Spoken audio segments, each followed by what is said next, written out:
స్నేహితులు కథ రచన పఠనం జి భానువర్ధన్.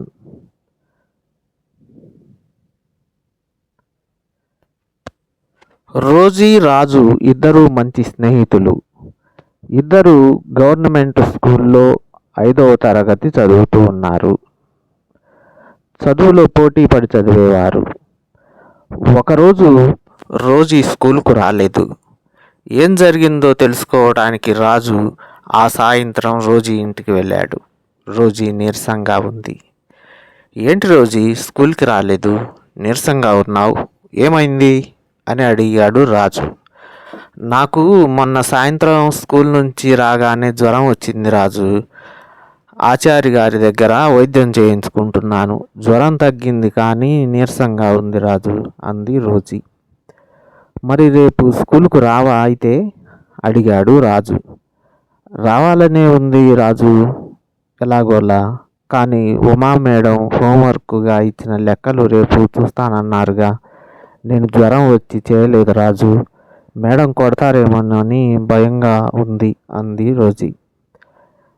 నీకు జ్వరం వచ్చే కదా చేయలేకపోయావు, అదే చెప్పు మేడంకి అన్నాడు రాజు. మేడం నమ్మరు రాజు.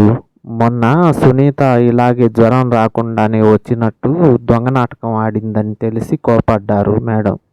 అందుకే నాకు నిజంగానే జ్వరం వచ్చినా నేను అబద్ధం చెప్తున్నానేమోనని మేడం అనుకుంటుందని భయంగా ఉంది రాజు అంది Rosie.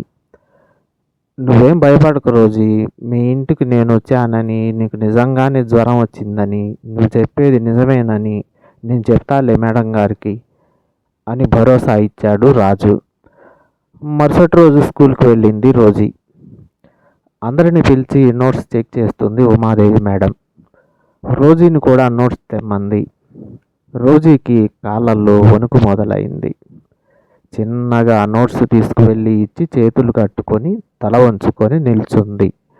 Umadevi madam notes check చేసి రైట్ కొట్టింది. వెరీ గుడ్ రోజీ, అన్ని లెక్కలు కరెక్ట్గా చేసావు అంటూ భుజం తట్టి మెచ్చుకుంది. రోజీ జరిగిన దానికి ఆశ్చర్యపోతూ అలాగే చూస్తుండిపోయింది. రోజీని రాజుని స్టాఫ్ రూమ్కి పిలిచింది ఉమాదేవి మేడం. ఏం రాజు, రోజు నోట్స్లోని రైటింగ్ నీదని నాకు తెలియదని అనుకుంటున్నావా? ఎందుకు చేసావు ఈ పని? రోజీ హోంవర్క్ నువ్వు చేయాల్సిన అవసరం ఏమొచ్చింది? తను బాగానే చదువుతుంది కదా. అందరి ముందు అడిగి మిమ్మల్ని అవమానించటం ఇష్టం లేక క్లాసులు అడగలేదు, కానీ అలా చేయొచ్చు అసలు నువ్వు అంది ఉమాదేవి మేడం. దానికి రాజు ఏడుస్తూ, సారీ మేడం, రోజీకి జ్వరం వచ్చి హోంవర్క్ చేయలేదు. తాను హోంవర్క్ చేయలేదని మీరు దండిస్తారేమోనని రోజీకి తెలియకుండానే రోజీ హోంవర్క్ నేనే చేశాను. రోజీకి తెలిస్తే ఒప్పుకోదని రోజీకి కూడా చెప్పలేదు. అందుకే ఒక స్నేహితునిగా అలా చేశాను అన్నాడు రాజు. రాజు, నువ్వు మంచి ఉద్దేశంతోనే చేశావు, కానీ నువ్వు చేయాల్సింది అది కాదు.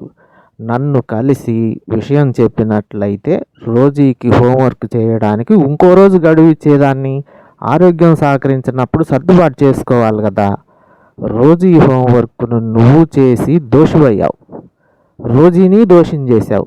ఆపదలో ఉన్న మిత్రుని ఆదుకోవడానికి ధర్మాన్ని తప్పకూడదు.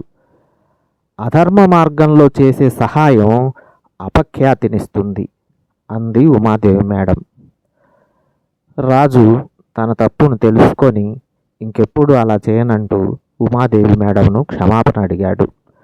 ఆ రోజు నుంచి రాజు రోజీలు చాలా మంచి స్నేహితులుగా పేరు తెచ్చుకున్నారు.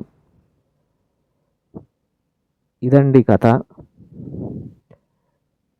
ఇది ఎలా ఉన్నదన్నది మీ అభిప్రాయాన్ని తెలియచేయండి. మీకు నచ్చితే దయచేసి లైక్ చేయండి, షేర్ చేయండి, నా ఛానల్ను సబ్స్క్రైబ్ చేయండి. కథను విన్నందుకు ధన్యవాదాలు.